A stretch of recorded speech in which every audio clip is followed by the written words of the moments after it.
Hello বন্ধুরা, আজকে 2 June এবং আমাদের আলিপুর আবহাওয়া দপ্তর থেকে জানাচ্ছে আমাদের গাঙ্গেয় দক্ষিণবঙ্গে আগামী 72 ঘন্টার মধ্যে বৃষ্টির পরিমাণ একদম কম থাকার সম্ভাবনা রয়েছে। তবে আমাদের উত্তরবঙ্গের কিছু জেলায় হালকা থেকে মাঝারি বজ্রবিদ্যুৎ সহ বিক্ষিপ্ত আকারে বৃষ্টিপাত হতে পারে আগামী 24 ঘন্টার মধ্যে, বিশেষ করে দার্জিলিং, কালিম্পং, জলপাইগুড়ি বেশ কিছু অঞ্চলে। এছাড়াও আমাদের আলিপুর আবহাওয়া দপ্তর থেকে জানাচ্ছে ঠিক 4 তারিখ থেকে 5 তারিখের মধ্যে গাঙ্গেয় দক্ষিণবঙ্গে আবার বৃষ্টিপাত আসতে চলেছে। বিশেষ করে 4 তারিখের দিকে মেদিনীপুর দিকে, পুরুলিয়া, বাঁকুড়ার দিকে বজ্রবিদ্যুৎ সহ বিক্ষিপ্ত আকারে বৃষ্টিপাত হবে। 5 তারিখের দিকে সমগ্র দক্ষিণবঙ্গ জুড়ে 40 থেকে 50 কিলোমিটার বেগে কালবৈশাখী ঝড়ের সঙ্গে বজ্রবিদ্যুৎ সহ বিক্ষিপ্ত আকারে বৃষ্টিপাতের সম্ভাবনা রয়েছে। এছাড়া আমাদের আলিপুর আবহাওয়া দপ্তর থেকে জানাচ্ছে অবশ্যই যখন হঠাৎ মেঘ করে বজ্রগড় মেঘ করে হঠাৎ যদি বৃষ্টিপাত হয়, অবশ্যই বাড়ির বাইরে যদি থাকেন আপনারা অবশ্যই কংক্রিটের বাড়িতে বা দোকানে বা কোনো নিরাপদ স্থানে আশ্রয় নেওয়ার পরামর্শ দিচ্ছে আমাদের আলিপুর আবহাওয়া দপ্তর থেকে। এছাড়াও আগামী 48 থেকে 72 ঘন্টা তাপমাত্রা অনেকটাই বৃদ্ধি পেতে পারে এবং কলকাতা থেকে সর্বোচ্চ তাপমাত্রা প্রায় 34 থেকে 37 ডিগ্রি ঘরে থাকার সম্ভাবনা রয়েছে। পশ্চিমের জেলাগুলিতে থাকতে পারে প্রায় 37 থেকে 40 ডিগ্রি আশপাশে। এবং ঠিক আজকের ঠিক বেলা 11টা থেকে এবং আমাদের বিকেল ঠিক দুপুর 3টে থেকে 3টে অবধি বাইরে বেশিক্ষণ না থাকার পরামর্শ দিচ্ছে এবং ঘন ঘন পানীয় জল পান করার পরামর্শ দিচ্ছে, প্রচণ্ড গরম পড়ার সম্ভাবনা রয়েছে। এছাড়াও আমাদের আলিপুর আবহাওয়া দপ্তর থেকে জানাচ্ছে দক্ষিণ পশ্চিম মৌসুমী বায়ু ক্রমশ এদিকে পূর্ব দিকে মায়ানমার উপকূলের দিকে এগিয়ে আসছে এবং আগামী 48 ঘন্টার মধ্যে মায়ানমারের কিছু অংশে বর্ষা প্রবেশ করতে পারে। এছাড়াও আমাদের কেরালার দিকে আজকের মধ্যে ঠিক আজকে 2 তারিখ আজকে কিছু অংশে এবং তামিলনাড়ুর কিছু অংশে বর্ষা প্রবেশ করবে এবং আমাদের ঠিক তামিলনাড়ু ওইদিকে কেরালার দিকে পাক বর্ষার বৃষ্টিপাত শুরু হয়ে গেছে, ভারী বৃষ্টিপাত সঙ্গে দমকা ঝোড়া বইছে এবং আগামী 48 ঘন্টার মধ্যে তামিলনাড়ু এবং আমাদের কেরালার দিকে বৃষ্টির পরিমাণ আরও বাড়ার সম্ভাবনা রয়েছে। এছাড়া আমাদের আলিপুর আবহাওয়া দপ্তর থেকে জানাচ্ছে আগামী 24 ঘন্টার মধ্যে ঠিক আমাদের অন্ধ্রপ্রদেশের দিকে এদিকে অভ্যন্তরীণ কর্ণাটক, এদিকে কেরালা, মাহে এবং লাক্ষাদ্বীপের বেশ কিছু অঞ্চলে, এছাড়াও আমাদের তামিলনাড়ু, পুদুচেরি, করাইকলের দিকে এবং পশ্চিম মধ্যপ্রদেশের বেশ কিছু অঞ্চলে ভারী বৃষ্টির সঙ্গে দমকা ঝোড়া বইতে পারে। এছাড়াও আগামী 24 ঘন্টার মধ্যে পশ্চিম মধ্যপ্রদেশের বেশ কিছু অঞ্চলে শিলা বৃষ্টিপাত লক্ষ্য করা যেতে পারে বজ্র বিদ্যুৎ সহ। এছাড়াও উড়িষ্যা, রাজস্থান, পশ্চিম মধ্যপ্রদেশের দিকে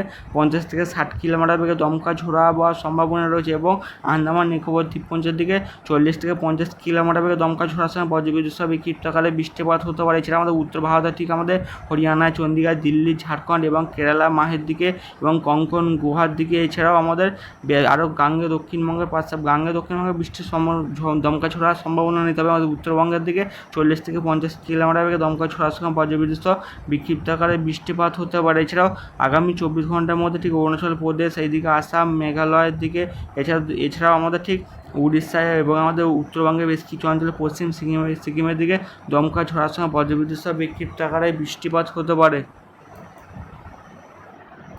ECMWF মডেল থেকে দেখা যাচ্ছে আজ ঠিক দুপুর পেরিয়ে ঠিক বিকেল 4টা থেকে 5টা এবং কিছু অঞ্চলে সন্ধ্যার মুখের দিকে ঠিক আমাদের দক্ষিণবঙ্গের কলকাতার দিকে হালকা থেকে মাঝারি বৃষ্টিপাতের সম্ভাবনা রয়েছে। তবে বৃষ্টির পরিমাণ একদম কম থাকার সম্ভাবনা রয়েছে। এটি ঠিক আবহাওয়া পরিবর্তনশীল, এই বৃষ্টিপাত হতেও পারে বা নাও হওয়ার সম্ভাবনা রয়েছে। তবে পশ্চিমের জেলাগুলিতে আংশিক মেঘলা থাকবে এবং কিছু অঞ্চলে মেঘ ওঠারও সম্ভাবনা রয়েছে বাঁকুড়া, পুরুলিয়ার দিকে। তারই মধ্যে কিছু অঞ্চলে ঠিক সারেঙ্গাই দিকে, চন্দ্রকোনা, এদিকে 10 ঘোড়ার দিকে, ভাটপাড়ার বেশ কিছু অঞ্চলে, পুরুলিয়া, বাঁকুড়ার দিকে বজ্রবিদ্যুৎ সহ বিক্ষিপ্ত আকারে বৃষ্টিপাত হতে পারে। মেদিনীপুর এবং ঝাড়গ্রামের বেশ কিছু অঞ্চলে বজ্রবিদ্যুৎ সহ বিক্ষিপ্ত আকারে বৃষ্টিপাতের সম্ভাবনা রয়েছে এবং আমাদের ঠিক বর্ধমানের দিকে বৃষ্টিপাত হতে পারে, মুর্শিদাবাদ এবং বীরভূমের বেশ কিছু অঞ্চলে। এছাড়াও আমাদের উত্তরবঙ্গের উত্তর দিনাজপুর, এদিকে দক্ষিণ দিনাজপুর, মালদার দিকে বজ্রবিদ্যুৎ সহ বিক্ষিপ্ত আকারে বৃষ্টিপাত হতে পারে। এদিকে দার্জিলিংয়ের দিকে আংশিক মেঘলা থাকবে এবং জলপাইগুড়ি, আলিপুরদুয়ার দিকে তারই মধ্যে হালকা আকারে বৃষ্টিপাতের সম্ভাবনা রয়েছে এবং উড়িষ্যার দিকে একটু বৃষ্টির পরিমাণ বেশি থাকতে পারে, বিশেষ করে ভদ্রক, ভুবনেশ্বরের দিকে, পারাদ্বীপের বেশ কিছু অঞ্চল, এদিকে চাঁদিপুরের বেশ কিছু অঞ্চলের দিকে বৃষ্টির পরিমাণ বেশি থাকতে পারে এবং দমকা ঝোড়া বইতে 40 থেকে 50 কিলোমিটার গতিতে। এছাড়াও বর্ষা ক্রমশ সক্রিয়ভাবে এগিয়ে আসছে তামিলনাড়ু এবং আমাদের কেরালা উপকূলের দিকের ফলে মাদুরিয়ায় যে তামিলনাড়ুর দিকে ভারী বৃষ্টিপাত হতে পারে, কন্নড়ের দিকে, ম্যাঙ্গালোরের দিকে এবং চেন্নাইয়ের দিকে কর্ণাটকের দিকে বজ্রবিদ্যুৎ সহ ভারী বৃষ্টিপাতের সম্ভাবনা রয়েছে। মহারাষ্ট্রের দিকেও মুম্বাইয়ের দিকে বজ্রবিদ্যুৎ সহ বিক্ষিপ্ত হয়, যার ফলে ভারী বৃষ্টিপাত হতে পারে এবং আমাদের ঠিক পূর্ব রাজ্যে আসাম, মেঘালয়ের দিকে হালকা থেকে মাঝারি বজ্রবিদ্যুৎ সহ বিক্ষিপ্ত আকারে বৃষ্টির সঙ্গে দমকা ঝোড়া বইতে পারে এবং বুধবারের দিকেও আমাদের ঠিক উড়িষ্যার দিকে বৃষ্টির পরিমাণ একটু বেশি থাকবে। দক্ষিণ ভারতের দিকে বর্ষা সক্রিয় থাকার জন্য বৃষ্টির পরিমাণ বেশি থাকার সম্ভাবনা রয়েছে। এইদিকে 3 তারিখের দিকে মায়ানমারে বেশ কিছু অঞ্চলে বর্ষা প্রবেশ করে যাবে, তার ফলে ভারী বৃষ্টিপাতের সম্ভাবনা রয়েছে মায়ানমারের বেশ কিছু অঞ্চলে। এছাড়াও আমাদের বাংলাদেশের কক্সবাজারের দিকে বজ্রবিদ্যুৎ সহ বিক্ষিপ্ত ভারী বৃষ্টিপাত হবে। বাংলাদেশের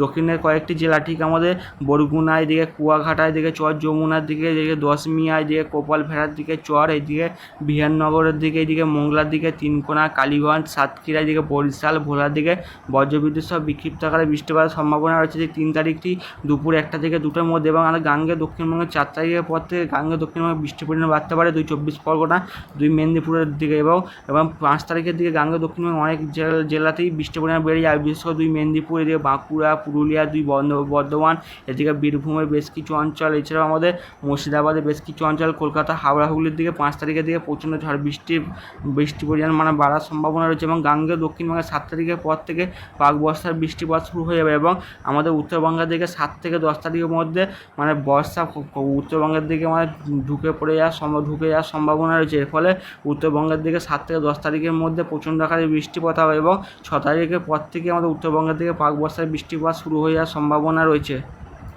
উপগ্রহ চিত্র দেখে দেখা যাচ্ছে ঠিক আমাদের কলকাতার দিকে আংশিক মেঘলা আকাশ হতে কিছু অঞ্চলে, বিশেষ করে আমাদের উপকূল লাগোয়া অঞ্চলগুলিতে ঠিক দক্ষিণ চব্বিশ পরগনার বেশ কিছু অঞ্চলে, যে পুরুলিয়া, বাঁকুড়ার দিকে আংশিক মেঘলা আকাশ এবং আমাদের মধ্য ভারতের ঠিক বজ্রগড়ে মেঘ দেখা যাচ্ছে ঠিক ঝাঁসির দিকে, প্রয়াগরাজ, এদিকে অম্বিকাপুরের দিকে, ইন্দোর, কোটা এবং নাগপুরের বেশ কিছু অঞ্চলে এবং আমাদের গাঙ্গেয় দক্ষিণবঙ্গের দুপুরের দিকে কিছু অঞ্চলে বজ্রগড়ে মেঘ ওঠার সম্ভাবনা রয়েছে। মেঘের পরিমাণ যদি বেশিভাবে ঘনীভূত হয় তার ফলে যে বজ্রগড় মেঘ যে কলকাতার আশপাশে চলে আসে, তারই ফলে কলকাতা থেকে বৃষ্টির পরিমাণ বাড়ার সম্ভাবনা রয়েছে। কলকাতা থেকে বৃষ্টিপাতও হতে পারে এবং ঘন ঘন বাজপটেরও ঘটনা ঘটতে পারে আমাদের কলকাতার আশপাশে অঞ্চলগুলিতে। বন্ধুরা চ্যানেলটিকে লাইক, শেয়ার, কমেন্ট এবং সাবস্ক্রাইব করবেন।